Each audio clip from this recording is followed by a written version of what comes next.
इस वक्त की बड़ी खबर से विधानसभा चुनाव में बीजेपी की लहर अब तक के विधानसभा उपचुनाव जो हुए हैं उसमें बीजेपी की लहर देखी जा रही है। अब तक के नतीजों में बीजेपी ने 4 सीटें जीत ली हैं। दिल्ली की राजौरी गार्डन, हिमाचल की भोरंज सीट पर बीजेपी ने कब्जा कर लिया है। उधर असम की धीमाजी सीट पर भी बीजेपी ने जीत दर्ज की है। उधर कर्नाटक की 2 सीटों पर कांग्रेस आगे चल रही है। उधर पश्चिम बंगाल की कंठी दक्षिण सीट पर भी टीएमसी आगे है। तो 10 सीटों के उपचुनाव में बीजेपी की बल्ले बल्ले हो गई है। बीजेपी अकाली उम्मीदवार मनजिंदर सिंह सिरसा ने दिल्ली के राजौरी गार्डन सीट पर शानदार जीत दर्ज की। हिमाचल प्रदेश की भोरंज सीट पर भी बीजेपी को कामयाबी मिली है। वहीं ज्यादातर सीटों पर पार्टी के उम्मीदवार आगे चल रहे हैं। पार्टी कार्यालय के बाहर बीजेपी कार्यकर्ता जीत के जश्न में डूब गए हैं। आपको तस्वीरें दिखा रहे हैं। 4 तस्वीरें आपके सामने हैं। एक तस्वीर दिल्ली की है जहां बीजेपी कार्यकर्ता राजौरी गार्डन में जीत का जश्न मनाते नजर आए। तो वैसाखी के दिन कार्यकर्ता भांगड़ा भी करते नजर आए। वहीं एक दूसरे को मिठाइयां भी इन्होंने बांटी। दिल्ली में बीजेपी की जीत का जश्न मनाया गया। बैसाखी का भांगड़ा भी यहां पर हुआ। मिठाई खिलाकर एक दूसरे का मुंह मीठा करते हुए ये कार्यकर्ता नजर आए और नेताओं को भी इन कार्यकर्ताओं ने अपने साथ ही डांस भी करवाया। तो उपचुनाव में बीजेपी की लहर देखने को मिल रही है। 10 असेंबली सीट्स के रुझान जो है वो आए हैं। कुल मिलाकर 6 पर बीजेपी आगे है तो 2 पर कांग्रेस ने बढ़त बनाई हुई है। तो इस बीच बीजेपी जहां जश्न मना रही है वहीं आप और कांग्रेस के खेमे में मायूसी है। दिल्ली की जनता को मैं बहुत धन्यवाद देना चाहता हूं। जो विश्वास नरेंद्र मोदी में भारतीय जनता पार्टी में उन्होंने दिखाया है, मैं दिल्ली प्रदेश बीजेपी कोटि कोटि उनको धन्यवाद देती है। और मुझे पूरा विश्वास है यही रिजल्ट, ये दिल्ली का मूड है और यही एमसीडी में भी होगा, ऐसा हमारा विश्वास है। हम लोग राजौरी गार्डन को देख रहे थे। वहां पर जर्नैल सिंह जी हमारे विधायक थे, उनके पंजाब जाने से जनता में नाराजगी थी। हमने काफी कोशिश की थी बात करने की, लोगों को समझाने की, लेकिन नतीजों से समझ में आ रहा है कि लोग माने नहीं, लोगों में नाराजगी कम नहीं हुई। तो अब कोई बात नहीं, ये तो उपचुनाव था, आगे के चुनाव के लिए हम तैयारी करेंगे।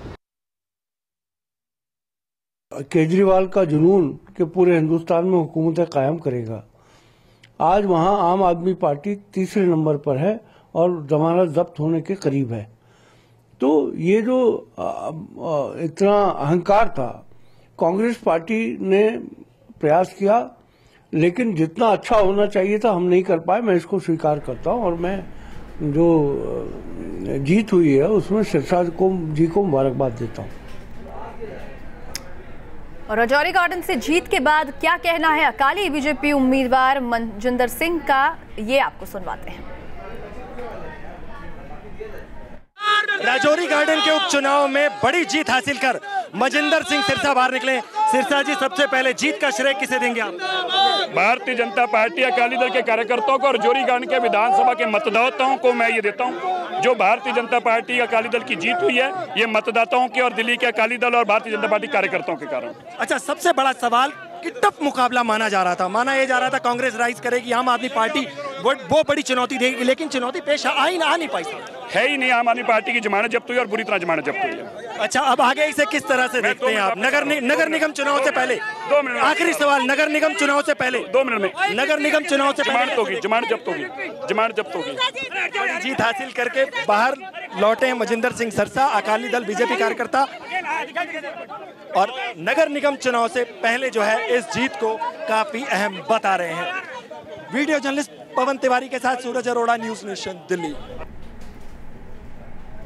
तो मनजिंदर सिरसा की बेटी मनलीन कौर ने अपने पिता की जीत पर जनता को शुक्रिया अदा किया है। उनसे बात की हमारे सहयोगी सूरज अरोड़ा ने। बीजेपी अकाली दल कैंडिडेट मनजिंदर सिंह सिरसा ने बड़ी जीत हासिल की है राजौरी गार्डन के उपचुनाव में, और मनलीन उनकी बेटी वो काउंटिंग सेंटर पर पहुंची हैं। मनलीन, सबसे पहले मैं आपसे ये जानना चाहूँगा, ये जीत के पीछे रीज़न क्या रहा?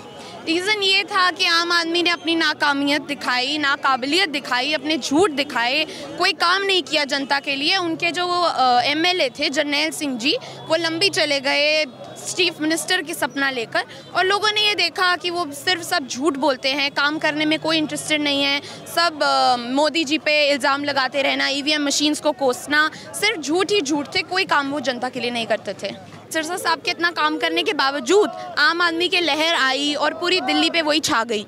तो अब हमें, जब लोगों ने ये देखा कि आम आदमी नाकामियत है, तो हमें अब ये था कि हम जीते, और छोटे मार्जिन से नहीं, बहुत ही बड़े मार्जिन से जीते। तो भगवान ने कृपा करी और हम 17,000 से जीते। वीडियो जर्नलिस्ट पवन तिवारी के साथ सूरज अरोड़ा, न्यूज़ नेशन, दिल्ली। अब आपको दो तस्वीरें दिखाते हैं। एक तरफ दिल्ली के राजौरी गार्डन सीट पर जीत के बाद बीजेपी अकाली खेमे में जश्न है, वहीं आपके खेमे में मायूसी है। आपको बता दें कि राजौरी गार्डन सीट आपके विधायक जरनैल सिंह के इस्तीफे की वजह से खाली हुई थी। जरनैल के पार्टी ने उन्हें पंजाब की लंबी सीट पर चुनाव लड़वाने के लिए इस्तीफा दिलवाया था, लेकिन अब आपके कब्जे से ये सीट निकल चुकी है।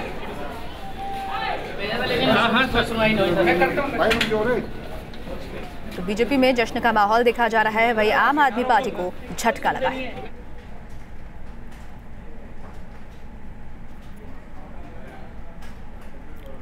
और इस बीच कुमार विश्वास ने आपकी हार को लेकर ट्वीट किया है। कुमार विश्वास ने कहा है कि पानी आंख में भरकर लाया जा सकता है, अब भी जलता शहर बचाया जा सकता है। तो दिल्ली की जनता के लिए जाहिर तौर पर ये ट्वीट कुमार विश्वास का नजर आ रहा है। हमारे साथ दिल्ली से सूरज अरोड़ा जुड़े हैं, बेंगलुरु से हमारे साथ यासर मुश्ताक है और भोपाल से नीरज हमारे साथ जुड़े हुए हैं। सबसे पहले सूरज के पास चलेंगे। सूरज, राजौरी गार्डन सीट पर जीत दर्ज की है बीजेपी ने और मनजिंदर सिंह सिरसा जो हैं वो काफी आश्वस्त नजर आ रहे हैं।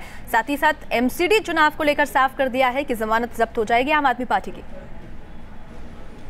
बिल्कुल उत्साह का माहौल है इस वक्त अकाली दल और बीजेपी में, अगर बात करें, क्योंकि राजौरी गार्डन की जो सीट है उपचुनाव इसके, ये अंशिका बिल्कुल सच्चाई है कि ये एक ओपिनियन पोल के तौर पे इसको देखा जा रहा था पूरे को, और यहाँ पर जो फाइट है वो आसान थी नहीं। कांग्रेस राइज करती हुई नजर आ रही थी, जिस तरह से उन्होंने नवजोत सिंह सिद्धू को मैदान में उतारा, और बीजेपी ने तमाम केंद्रीय मंत्रियों की जो फौज है वो इन चुनावों में उतारी। स्मृति ईरानी ने प्रचार किया, गुजरात से परेश रावल को बुलाया गया वोटरों को लुभाने के लिए, तरह तरह की बातें की गई, बाकायदा डोर टू डोर कैंपेनिंग जो है वो भी चली। उसके बाद जो है नतीजे जिस तरह से निकल के आए हैं, जितनी वोटिंग हुई है करीब उसके 50% से ज़्यादा वोट जो हैं वो मनजिंदर सिंह सिरसा को पड़े हैं, बीजेपी अकाली दल को मिले हैं। तो उसके बाद निश्चित तौर पर उत्साह होना जो है वो वाजिब भी है, और जिस तरह के दावे और जिस तरह के वादे नगर निगम को लेकर किए जा रहे हैं वो मौजूदा माहौल ऐसा है, ये ज़रूर कहा जा सकता है। लेकिन आने वाले वक्त में कैसा होगा ये देखने वाली बात होगी। और बीजेपी के लीडर जो हैं राजीव बब्बर वो हमारे साथ इस वक्त जुड़ चुके हैं। नगर निगम चुनाव से तुलना कर लेंगे आपकी, इसमें आपने जीत हासिल की और वहां पे भी ऐसा ही होगा? देखिए, हम तो नगर निगम पे पहले से ही क्लेम कर रहे हैं कि 2/3 सीटें हम जीतेंगे, 200 से ज़्यादा सीटें जीतेंगे। देश, दिल्ली, राजौरी गार्डन सब मोदी जी की पॉलिसीज़ के साथ चल रहा है। देश के हर वर्ग को मोदी जी, चाहे वो गरीब है, मिडिल क्लास है या बिजनेसमैन, देश के लिए काम अच्छा कर रहे हैं, ठीक है, वोटर मान रहा है इस बात को, वो समर्थन भी करता है, दिखता भी है। लेकिन नगर निगम की अगर बात करें, पिछले 10 साल से आप लोग हैं इसमें, और बहुत सारी परेशानियां, चिकनगुनिया, डेंगू, दिल्ली सरकार पैसा नहीं दे रही सफाई कर्मचारियों का, तो ये सारी चीजें कैसे हल करेंगे इनको? निगम में भी आप जरा समझ लीजिए, एक पार्टी 28,000 की स्ट्रीट लाइट खरीद ली थी, शुंगलू पार्ट 1 आया, शुंगलू पार्ट 2 में 16,000 रुपए की थाली आम आदमी पार्टी खा रही थी। भारतीय जनता पार्टी ने अभी 2.25 लाख लाइटें लगवाई LED, 1 रुपया खर्च नहीं किया, और 6 साल के बाद 60 करोड़ रुपए हर साल बचेगा बिजली बिल का। ये मोदी जी का नेतृत्व। चिकनगुनिया डेंगू पे पूछूंगा, उससे कैसे राहत दिलाएंगे? कोई रोड मैप तैयार है? बिल्कुल तैयार है। पिछली बार भी जब ये चिकनगुनिया और डेंगू की बात आई, चुनौती है और तमाम पार्टियों के बीच यहाँ पर भी कड़ा मुकाबला होने वाला है। सूरज बने रहे हमारे साथ भोपाल से नीरज भी जुड़ गए हैं। नीरज, मध्य प्रदेश में जो चुनाव हुए वो लगातार चर्चा का विषय बने रहे, चाहे ईवीएम में गड़बड़ी की बात हो या फिर रिकाउंटिंग की बात हो। कांग्रेस ने रिकाउंटिंग की मांग की। इस वक्त क्या कुछ तस्वीर वहां पर, क्योंकि बीजेपी ने आखिरकार जीत दर्ज की है? जी बिल्कुल, देखिए मैं आपको बता दूं कि मध्य प्रदेश में 2 विधानसभा सीटों के लिए उपचुनाव थे।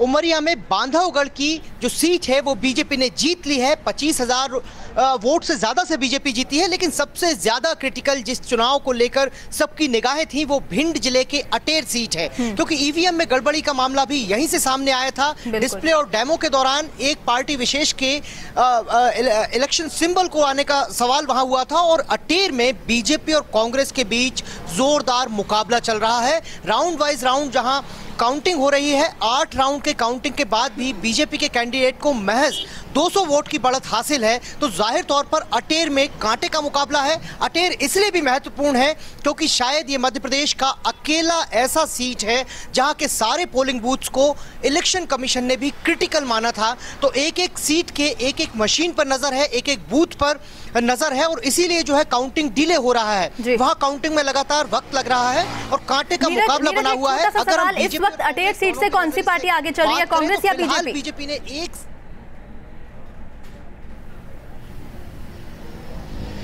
जी बिल्कुल, देखिए अभी बीजेपी ने महज 200 वोट की बढ़त बनाई हुई है, कांग्रेस भी उसे लगातार टक्कर दे रही है, लेकिन बढ़त बीजेपी की है। चलिए, बीजेपी ने बढ़त बना रखी है, कांग्रेस से लगातार टक्कर यहां पर मिल रही है। तो इस बीच कांग्रेस के लिए कर्नाटक की 2 सीटों पर उम्मीदवार बढ़त बनाए हुए हैं और जानकारी दे रहे हैं हमारे सहयोगी यासिर मुश्ताक। हम इस वक्त मौजूद हैं बेंगलुरु में कांग्रेस दफ्तर के बाहर और यहाँ पर जो है जश्न शुरू हो चुका है। आप देख सकते हैं किस तरह से कर्नाटक कांग्रेस के जो वर्किंग प्रेसिडेंट हैं उन्हें यहाँ पर बधाई दी जा रही है। सर, अगर हम बात करें दोनों कॉन्स्टिट्यूंसी के, बड़ी मार्जिन से जीत रहे हैं आप, क्या उम्मीद थी इतने बड़े मार्जिन से जीतेंगे? नहीं, हमको पूरा उम्मीद थी कि हम जीत रहे हैं, क्योंकि हमको मालूम था कि कांग्रेस पार्टी के डेवलपमेंट वर्क्स लोगों को लोग जान चुके हैं, लोग देखते हैं और हमारा जो सोशल जस्टिस है, सबका साथ सबका विकास सही तरीके से कांग्रेस कर रहे हैं। बीजेपी का सिर्फ स्लोगन्स है और आम आदमी के लिए कुछ भी नहीं किया है, क्योंकि अंडर मोदी सरकार के अंदर अभी सबको ऑपोजिशन को फिनिश करने के लिए उनका एक साजिश हो रहा है पूरे देश के अंदर।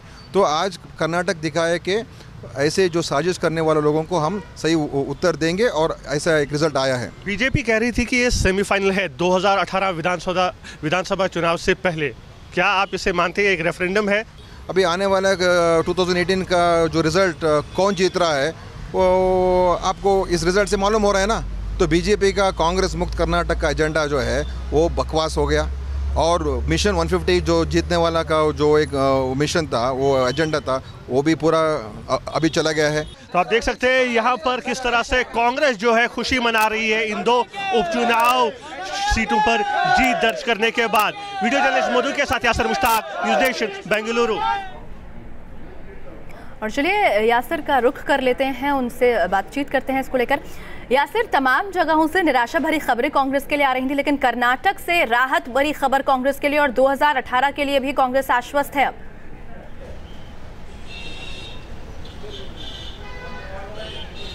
बिल्कुल, जिस तरह से नंजनगुड और गुंडलपेट दोनों में बारी जो जीत मिली है, जो बड़ी जीत मिली है, एक जगह पे 21,000 वोटों से और दूसरी जगह पे 10,000 वोटों से जीत मिली है, कांग्रेस का जो मनोबल है वो बढ़ गया है। और अब जो है कांग्रेस पहले कह रही थी कि ये सेमीफाइनल नहीं है, रेफरेंडम नहीं है, लेकिन अब कांग्रेस मानती है कि एक रेफरेंडम है और बीजेपी वही अब कहती है कि नहीं, ये रेफरेंडम नहीं है। तो साफ है जिस तरह से नतीजे सामने आए हैं, कांग्रेस अब इन्हीं नतीजों को आगे बढ़कर देखना चाहती है 2018 में भी। बिल्कुल, शुक्रिया यासिर तमाम जानकारी और बातचीत।